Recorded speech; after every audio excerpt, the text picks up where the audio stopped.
Ladies and gentlemen, welcome. We're back here live at KubeCon. We just got done doing a live global online meetup for Harvester, but this is one of the special partner events today. I am joined by Darren Shepherd from Acorn Labs. Correct? Darren, welcome. Darren, we used to work together. Yes, we did. And with that, you guys went over and all left, and then you guys created Acorn Labs. Yep. And what are you guys doing over there at Acorn Labs? Yeah, so as you said previously, I was with Rancher, co-found Rancher, and so we were doing the cluster management.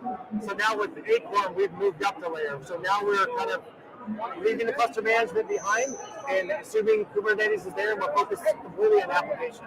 Okay. So we're basically trying to help people package up and run applications on Kubernetes. Okay. So Acorn is all about basically creating an application platform that runs on Kubernetes. So we're two different audiences. Before, with Rancher Manager, or what we colloquially call Rancher, we're at the operator level. A great tool operators love worldwide.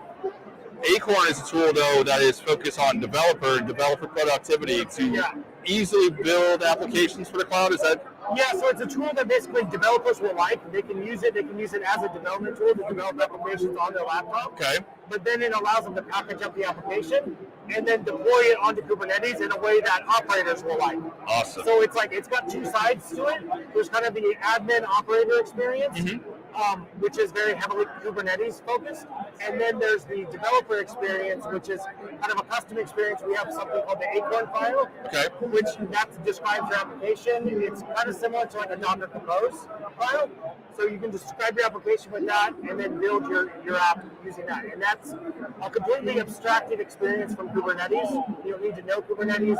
Basically, if you understand containers and can build a Dockerized app, then you'll fit in right there. Now, I was a Pivotal fanboy for Pivotal Cloud Foundry, and we had our manifest YAML file in there. Is it something akin to that a developer only really needed to care about that one file and everything goes? For the most part. So it's like, so within the Acorn file, it's like you're defining like your microservices. So it's like multiple containers. If you need to run multiple containers, the volume, secrets, config, that all goes in there. So the developer just needs to understand that. That describes the whole application.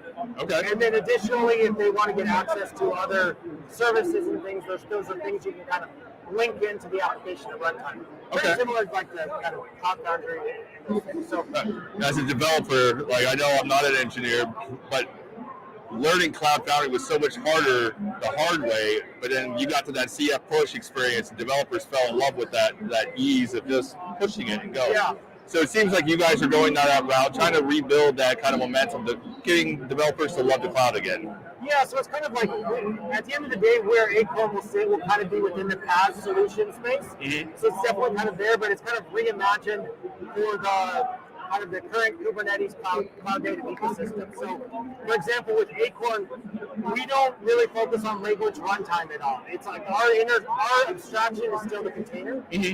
So the developer is still going to build a container. Okay. So we don't care if you do Java, Node, whatever. There's build packs. There's a container. There's already an ecosystem on how to build good Docker images. Sure. And so we let the developers do that, so they don't have to learn that.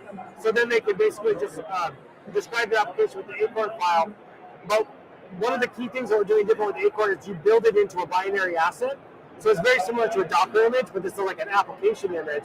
But you can push and pull it from a Docker registry. Okay. But so you actually build it into an application, you push that out to a registry, and then how you deploy that is then up to, we have very simple CD flows within Acorn, or you can kind of customize it yourself how you want to do it. So we basically, with Acorn, it's very easy to describe applications to build them. And then the tooling's so simple, you can very easily integrate it into a CI and CD process. Okay. So it's like you can very quickly get the productivity of a PaaS system, but not kind of lock into a very specific flow. Got it. So it's not like push source, build, goes to production. This is it's a little bit more flexible than that. So we can do more complicated things like, it's like you build the application, it goes to a dev environment or to a test environment. People test it out there, then you migrate it or push it from test to production. Those things you can kind of figure out with just like the basic building blocks of Acorn. Now, anyone watching the stream, how can they find out more about Acorn Labs? So the easiest is acorn.io. That's our website. That will basically link you over to GitHub. We're all open. Everything's open source, so you can find out more from basically acorn.io. That'll get you to the source, and that's about it. All right, and they want to follow you on Twitter. It's I Built the Cloud on Twitter. I'm Robert Sirk.